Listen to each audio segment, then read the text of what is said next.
আগেকার দিনে নারকোল পড়া ভার্সেস এখনকার দিনে নারকোল পড়া। ওমা খুব জোর ঝড় উঠেছে, নারকল তলায় গিয়ে দেখো নারকল পড়েছে কিনা, পিঠে খাবো। যাই গিয়ে দেখে আসি। দেখি পড়বো পড়বো ভাব উঠেছে, এখনো পড়িনি। দেখি দাঁড়িয়ে থাকি যদি পড়ে।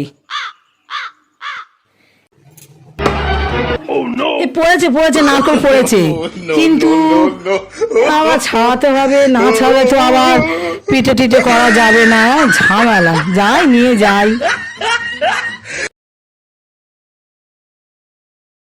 ওমা খুব জোর ঝড় উঠেছে, নারকল তলায় গিয়ে দেখো তো নারকল পড়েছে কিনা, নাড়ু খাবো। ধুর, ঝড় ওঠার সময় পেলো না, এখন ঝড় উঠছে। দেখি যাই নারকল গাছ তলায়, দেখি নারকল পড়েছে নাকি। আরে গাছ থেকে তো নারকল ছোলা পড়েছে, আমার তো আর কষ্ট করে ছাড়াতে হবে না। ভালোই হলো, আমার কাজ কম হয়ে গেল।